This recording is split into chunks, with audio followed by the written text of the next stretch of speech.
সমবেত ৰাইজ।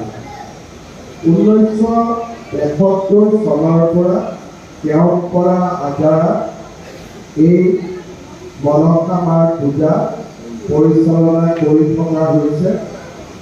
হয়তো তাৰ আগৰ পৰাও পূজা পৰিচালনা হৈ আছিল, কিন্তু আনুষ্ঠানিকভাৱে 1973 চনৰ পৰা এই পূজা আমাৰ ইয়াতে পৰিচালনা হৈ আছে।